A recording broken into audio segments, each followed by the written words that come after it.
Hello students, बच्चों ये हमारा 7th चैप्टर है और यहाँ पर हमने पिछली लो धातुओं तक कर लिया था। आज हमें करना है अलो धातुएं, जो अलो खनिज होते हैं जिनमें लोहे की जो मात्रा होती है वो मौजूद नहीं होती है। तो यहाँ पर देखो, शुरू करते हैं अपनी आज की क्लास। बॉक्साइट को छोड़कर सभी अन्य अलो खनिजों के संबंध में भारतीय स्थिति निम्न है। कि यदि हम बॉक्साइट को छोड़कर बाकी जो अलो खनिज हैं उसमें क्या है कि भारतीय स्थिति निम्न है, मतलब कम ही है यहाँ पर जो खनिज पाए जाते हैं। बॉक्साइट एक अयस्क है जिसका प्रयोग एल्यूमिनियम के विनिर्माण में किया जाता है। जो बॉक्साइट का यूज़ किया जाता है एल्यूमिनियम की जितनी भी चीज़ें बनती हैं उसके विनिर्माण में, उसको दोबारा से बनाने में, या फिर उसके लिए जो चीज़ें बनाई जाती हैं, जैसे कच्चे माल के रूप में हमने एल्यूमिनियम निकाला, उससे जो हमें मशीनें बनानी हैं, जो चीज़ें बनानी हैं, तो उनके विनिर्माण में इसका प्रयोग किया जाता है। बॉक्साइट मुख्यतः टर्शरी निक्षेपों में पाया जाता है। जो टर्शरी युग से जो हमारी ये शैलों का क्रम बताया गया है उसमें पाया जाता है। लैटराइट चट्टानों से संबंध है। यह विस्तृत रूप से प्रायद्वीपीय भारत के पठारीय क्षेत्रों अथवा पर्वत श्रेणियों के साथ साथ देश के तटीय भागों में भी पाया जाता है। क्या पाया जाता है? बॉक्साइट पाया जाता है। कहाँ कहाँ पर? प्रायद्वीपीय भारत का जो पठारीय क्षेत्र है वहाँ पर, और जो पर्वत श्रेणियाँ हैं उनके साथ साथ जो तटीय क्षेत्र है, तटीय क्षेत्र हमारे दो हैं, ये इधर पश्चिमी घाट है और इधर पूर्वी घाट है, तो इनमें ये पाया जाता है। उड़ीसा बॉक्साइट का सबसे बड़ा उत्पादक राज्य है। अभी पिछली वीडियो में हमने बात की थी कि जो मैग्नीज़ है, मैग्नीज़ भी उड़ीसा में सबसे अधिक मात्रा में पाया जाता है। उसके बाद है बॉक्साइट। बॉक्साइट भी क्या है? उड़ीसा फर्स्ट नंबर पर है इसका उत्पादन करने में।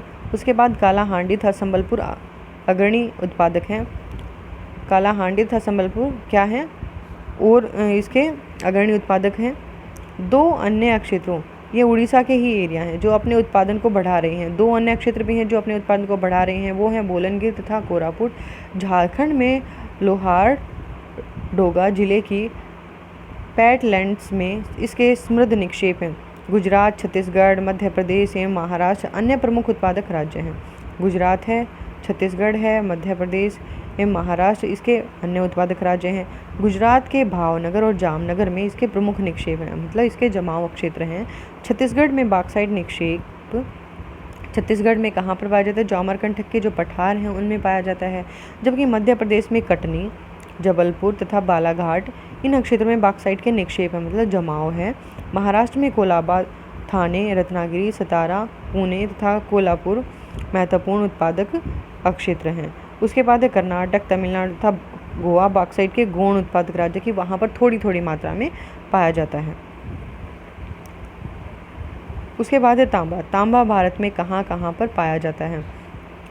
बिजली की मोटरें, जो भी बिजली की जितनी भी मोटरें हैं बिजली से चलने वाली हैं, जैसे हमारी वॉशिंग मशीन है, कूलर है, उसमें जो आपने शाइनिंग वाली रेड रेड वायर देखी होगी बिल्कुल पतली सी, तो वो क्या होती है? तांबे से बनी हुई होती है। ट्रांसफार्मर, जनरेटर्स आदि बनाने तथा विद्युत उद्योगों के लिए तांबा एक अपरिहार्य धातु है, बहुत ही ज़रूरी धातु है। यह एक मिश्र धातु योग्य, आघातवर्धक तथा तन्य धातु है। आभूषणों को दृढ़ता प्रदान करने के लिए इसे स्वर्ण के साथ भी मिलाया जाता है। जो गहने बनाए जाते हैं, लेडीज़ जितने भी ऑर्नामेंट्स पहनती हैं, आभूषण पहनती हैं, उन सभी को स्ट्रॉन्ग बनाने के लिए, क्योंकि जो सोना होता है वो जल्दी ही टूटने वाला होता है, लेकिन उसको मजबूती देने के लिए क्या किया जाता है? उसमें तांबा मिलाया जाता है। तांबा निक्षेप मुख्यतः झारखंड के सिंहभूम जिले में, मध्य प्रदेश के बालाघाट तथा राजस्थान के झुंझुनू एवं अलवर जिलों में पाए जाते हैं। इसका कुछ ही एरिया है जहाँ पर ये पाए जाते हैं। तांबा के गौण उत्पादक आंध्र प्रदेश गुंटूर जिले का अग्निगुंडाला, कर्नाटक के चित्रदुर्ग तथा हासन जिले और तमिलनाडु का दक्षिण आराराट जिला भी हैं। ये क्या है? गौण उत्पादक राज्य हैं जहाँ पर थोड़ी बहुत मात्रा में पाया जाता है और यहाँ पर अधिक मात्रा में पाया जाता है। उसके बाद है अधात्विक खनिज। अधात्विक खनिज वो होते हैं जिसमें धातु की जो मात्रा होती है वो नहीं होती है। अधात्विक मतलब उसके नाम से ही पता चलता है। भारत में उत्पादित अधात्विक खनिजों में अभ्रक महत्वपूर्ण स्थान है। स्थानीय खपत की जो लोकल एरिया है वहाँ की जो खपत के लिए उत्पन्न किए जा रहे अन्य खनिज चूना पत्थर, डोलामाइट था फॉस्फेट है। उसके बाद है अभ्रक। अभ्रक का उपयोग मुख्यतः विद्युत एवं इलेक्ट्रॉनिक्स उद्योगों में किया जाता है। इसे पतली चादरों में विघटित किया जाता है, उसको पतली पतली चादरों में बांट दिया जाता है जो काफ़ी सख्त और सुनम्य होती हैं, जो काफ़ी हार्ड होती हैं और बहुत शार्प होती हैं। भारत में अभ्रक मुख्यतः झारखंड, आंध्र प्रदेश, तेलंगाना और राजस्थान में पाया जाता है। इसके पश्चात तमिलनाडु, पश्चिम बंगाल और मध्य प्रदेश आते हैं। झारखंड में उच्च गुणवत्ता वाला अभ्रक निचले हजारीबाग पठार की 150 किलोमीटर लंबी व 22 किलोमीटर चौड़ी पट्टी में पाया जाता है। आंध्र प्रदेश में नेल्लोर जिले में सर्वोत्तम प्रकार के अभ्रक का उत्पादन किया जाता है, जो सबसे अच्छी क्वालिटी का होता है। ये कहाँ होता है? आंध्र प्रदेश के नेल्लोर जिले में। राजस्थान में अभ्रक की पट्टी लगभग 320 किलोमीटर लंबाई में जयपुर से भीलवाड़ा और उदयपुर के आसपास विस्तृत है। कर्नाटक के मैसूर व हासन जिले, तमिलनाडु के कोयम्बटूर, तिरुचिरापल्ली, मदुरई तथा कन्याकुमारी जिले, महाराष्ट्र के रत्नागिरी तथा पश्चिम बंगाल के पुरुलिया एवं बांकुरा जिले भी अभ्रक के लिए निक्षेप के लिए पाए जाते हैं। यहाँ पर भी क्या होता है? अभ्रक के निक्षेप जमाव पाए जाते हैं। उसके बाद है हमारे ऊर्जा संसाधन। ऊर्जा उत्पादन के लिए खनिज ईंधन अनिवार्य है। ऊर्जा की आवश्यकता कृषि, उद्योग, परिवहन तथा अर्थव्यवस्था के अन्य खंडों में होती है। कोयला, पेट्रोलियम तथा प्राकृतिक गैस जैसे खनिज ईंधन जो जीवाश्म ईंधन के रूप में जाने जाते हैं, परमाणु ऊर्जा और ऊर्जा के परंपरागत स्रोत हैं। परंपरागत स्रोत वो होते हैं कि जो पहले से ही हमारे सामने है, वो आधुनिक नहीं है, पर ये परंपरागत स्रोत समाप्य संसाधन है कि ये ख़त्म हो सकते हैं। तो हमें इनका क्या करना है? देखकर और उचित मात्रा में प्रयोग करना है। अब यहाँ पर जो मैप दिए गए हैं ये आपको अच्छे से करने हैं। धात्विक खनिज, धात्विक खनिज में अलोह धातुएं हैं जिसमें लोहे की जो मात्रा होती है वो नहीं होती है। तो वो कौन कौन से हैं हमारे? यहाँ पर देखो 2 हमारे खनिज बताए गए हैं, तांबा और बॉक्साइट। तांबा और बॉक्साइट कहाँ कहाँ पर पाया जाता है? स्टार है वो तांबे के लिए है और रेक्टेंगल बना के उसको बीच में से काटा हुआ है और बीच में सर्कल दिखाई दे रही है, ये बॉक्साइट के लिए है। तो देख लेते हैं एक बार कहाँ कहाँ पर पाया जाता है। ये राजस्थान का एरिया है, राजस्थान में पाया जाता है तांबा। उसके बाद मध्य प्रदेश है और यहाँ पर देखो ये 3 स्टेट एक साथ हैं, बिहार, झारखंड, उड़ीसा। तो ये कौन सा एरिया है? झारखंड का उड़ीसा है। आपको इनको याद करने के लिए बिहार, झारखंड, उड़ीसा तीनों एक लाइन में है बिल्कुल। उसके राइट में कौन सा है? पश्चिम बंगाल और लेफ्ट में कौन सा है? छत्तीसगढ़ है। तो ये क्या है? हमारे तांबा उत्पादक राज्य हैं। उसके बाद हैं हमारे बॉक्साइट उत्पादक स्टेट्स जहाँ पर बॉक्साइट पाया जाता है। मध्य प्रदेश में कटनी, अमरकंटक और ये मैकाल की पहाड़ियाँ हैं। यहाँ पर ये मैकाल की पहाड़ियों में पाया जाता है। बिलासपुर है और कोरापुट है। तो ये क्या है? बॉक्साइट उत्पादक हमारे स्टेट्स हैं। उसके बाद है कोयला। कोयला महत्वपूर्ण खनिजों में से एक है जिसका मुख्य प्रयोग ताप विद्युत उत्पादन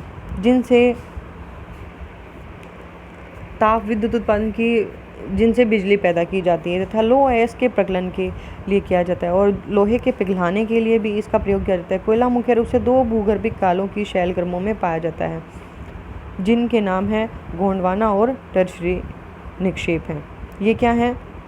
शैलों के क्रम दिए गए हैं। भारत में कोयला निक्षेपों का लगभग 80% भाग बिटुमेन्स प्रकार का तथा गैर कोपकारी श्रेणी का है।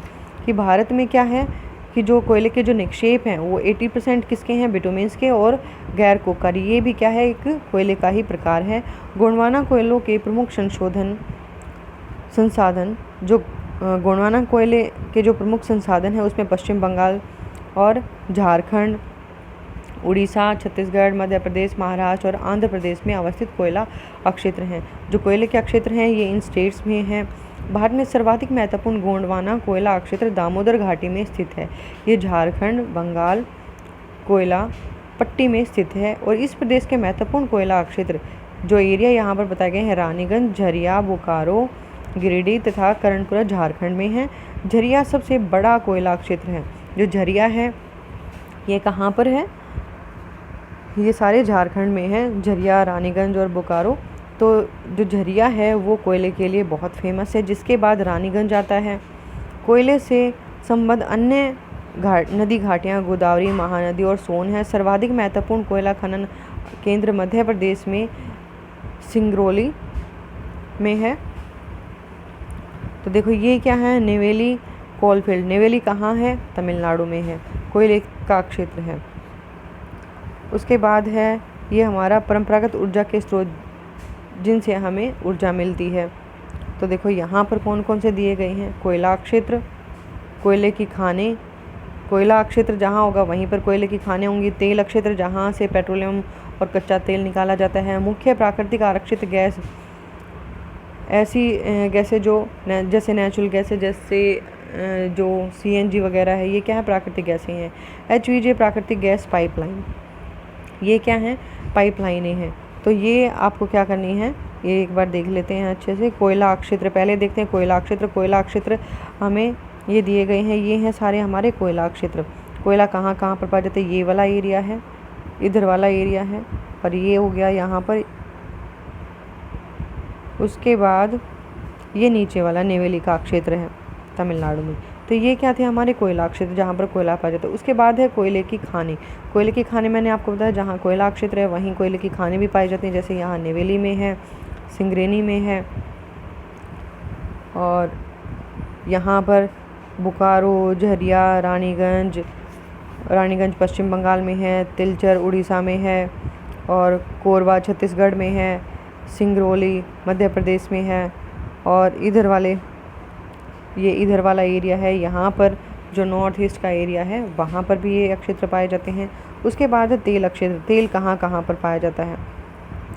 तेल, ये तो मुंबई हाई का एरिया है जो अरब सागर में स्थित है, और इधर हमारा असम का जो डिगबोई वाला एरिया है, यहाँ पर तेल के क्षेत्र पाए जाते हैं, जहाँ से पेट्रोलियम वगैरह का खनन होता है।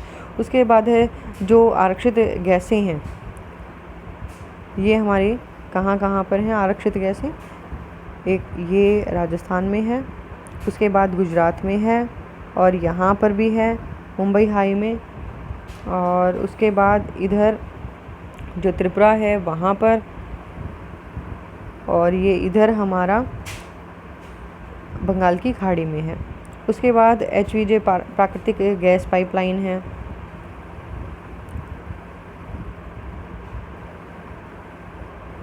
ये देखो, ये जो प्राकृतिक पाइपलाइन दिखाई, ये सारी पाइपलाइन यहाँ से यहाँ तक फैली हुई है। दिल्ली वाला एरिया है, हरियाणा का है, यूपी का है, और फिर ये इधर से होता हुआ मध्य प्रदेश और गुजरात तक फैला हुआ है। कोयला क्षेत्र का कुछ भाग उत्तर प्रदेश में भी आता है। यदि हम कोयले की बात करें तो जो कुछ एरिया कहाँ पर है, उत्तर प्रदेश में भी है। छत्तीसगढ़ में कोरबा, उड़ीसा में तिलचर, रामपुर, महाराष्ट्र में चांदावरधा और कामपट्टी और बांदेर, तेलंगाना में सिंगरेनी, आंध्र प्रदेश में पांडुर हैं। टर्शरी कोयला असम, अरुणाचल प्रदेश, मेघालय तथा नागालैंड में पाया जाता है। आपको ये चीज़ें याद नहीं रखनी, ये चीज़ें नहीं एग्ज़ाम में पूछी जाती हैं। यदि आप लिख देते हैं तो बहुत अच्छी बात है, और नहीं तो ये चीज़ें नहीं पूछी जाती हैं। आपको मैप में ये ज़रूर देखना है कि जो एरिया दिए गए हैं वो कहाँ कहाँ हैं, ये आपको याद करनी है। ये हैं दरानगिरी, चेरापूंजी, मेवलांग तथा लेंगरीन मेघालय में है, माकुम जयपुर तथा ऊपरी असम में, नजीम, नामचिक, नामफुक अरुणाचल प्रदेश तथा कालाकोट। देखो, इतने सारे जो नाम हैं, शायद आप इनको देख के डर जाएं, तो डरने की ज़रूरत नहीं है। हमारा जो मैप वाला एरिया है उसमें जो जो एरिया पूछे जाते हैं वो सिलेबस में दे रखे हैं, हमें सिर्फ वही एरिया करने हैं, तो ज़्यादा टेंशन लेने की ज़रूरत नहीं है। इसके अतिरिक्त भूरा कोयला या लिग्नाइट तमिलनाडु के तटीय भागों में, पांडिचेरी, गुजरात और जम्मू कश्मीर में भी पाया जाता है। उसके बाद ये पेट्रोलियम कर लेते हैं, प्राकृतिक गैस हम नेक्स्ट में करेंगे। तो देखो, जो पेट्रोलियम है, पेट्रोलियम क्या है, कच्चा पेट्रोलियम द्रव लिक्विड अवस्था में होता है, गैसीय अवस्था के हाइड्रोकार्बन से युक्त होता है, कि उसमें जो गैस होती है वो हाइड्रोकार्बन होती है और लिक्विड फॉर्म में होता है, तथा इसकी रासायनिक संरचना रंगों और विशिष्ट घनत्व में पाई जाती है। जो इसकी रासायनिक संरचना है उसमें कलर भी होता है और वो विशिष्ट घनत्व लिए हुए होती है। यह मोटर वाहनों, रेलवे तथा वायुयानों के अंतर दहन ईंधन के लिए ऊर्जा का एक अनिवार्य स्रोत है। इसके अनेक सह उत्पादक पेट्रो रसायन उद्योगों जैसे कि उर्वरक, कृत्रिम रबड़, कृत्रिम रेशे, दवाइयाँ, वैसलीन, स्नेहकों, मोम, साबुन तथा अन्य सौंदर्य सामग्री में भी इसका प्रयोग किया जाता है। इसका किया जाता है पेट्रो रसायन उद्योगों का। उसके बाद अपरिष्कृत पेट्रोलियम जो शुद्ध नहीं किया गया है, जिसका शोधन नहीं किया गया है, टर्शरी युग के अवसादी शैलों में पाया जाता है। व्यवस्थित ढंग से तेल अन्वेषण जहाँ से तेल निकाला जाता है। उत्पादन 1956 में तेल एवं प्राकृतिक गैस आयोग की स्थापना के बाद प्रारंभ हुआ था। तब तक असम में डिगबोई एकमात्र तेल उत्पादक क्षेत्र था। तो जब हम इस टाइम पीरियड की बात करें तो उस टाइम क्या था, सिर्फ असम का जो डिगबोई क्षेत्र है वो सिर्फ पहला एक उत्पादक राज्य था जहाँ पर होता था। लेकिन 1956 के बाद परिदृश्य बदल गया और जो 1956 आया उसके बाद जो परिदृश्य था वो क्या था, बदल गया और दूसरे एरिया में भी ये होने लगा। हाल ही के वर्षों में देश के दूरतम पश्चिमी तथा पूर्वी तटों पर नए तेल निक्षेप पाए गए, जहाँ पर इनके भंडार पाए गए। असम में डिगबोई, नाहर कटिया तथा मोरान महत्वपूर्ण तेल उत्पादक का क्षेत्र हैं। गुजरात में प्रमुख तेल क्षेत्र अंकलेश्वर, कालोल, महसाना, नवागाम, कोसांबा तथा लोनेज हैं। मुंबई हाई जो मुंबई नगर से 160 किलोमीटर दूर अपतटीय क्षेत्र में पड़ता है, मतलब ये अरब सागर में पड़ता है, को 1973 में खोजा गया था। कब खोजा गया था? 1973 में। वहाँ 1976 में उत्पादन प्रारंभ हो गया था। 1976 में वहाँ पर उसका पेट्रोलियम का उत्पादन करना शुरू कर दिया गया था। तेल एवं प्राकृतिक गैस को पूर्वी तट पर कृष्णा, गोदावरी तथा कावेरी के बेसिनों में अन्वेषणात्मक कूपों में पाया गया था कि जो यहाँ से जो नदियाँ प्रवाहित होती हैं अपना जल लेकर, जो नदियों के बेसिन हैं वहाँ पर क्या है, कुओं के माध्यम से डीप क्या हुआ है जो खनन किया जाता है। एक धरातलीय खनन होता है और दूसरा कूप की खनन होता है। तो ये जो पेट्रोलियम है वो कूपों के द्वारा, मतलब कूप की खनन के द्वारा इसको निकाला गया, कुएँ खोद कर निकाला गया। कूपों से निकाला गया तेल अपरिष्कृत तथा अनेक अशुद्धियों से परिपूर्ण होता है। जो कुओं से जो तेल निकाला जाता है वो शुद्ध रूप में नहीं होता है और उसमें बहुत सारी अशुद्धियाँ होती हैं। इसे सीधे प्रयोग में नहीं लाया जा सकता, इसको डायरेक्ट हम यूज़ नहीं कर सकते। इसे शोधित किए जाने की आवश्यकता होती है कि हम इसका शोधन करें। भारत में 2 प्रकार के तेल शोधन कारखाने हैं।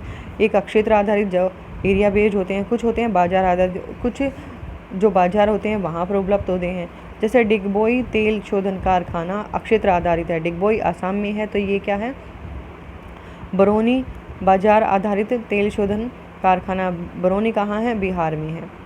तो बच्चों ये आज तक हमने पेट्रोलियम तक कर लिया है, प्राकृतिक गैस हम नेक्स्ट वीडियो में करेंगे। Thanks for watching video, have a nice day.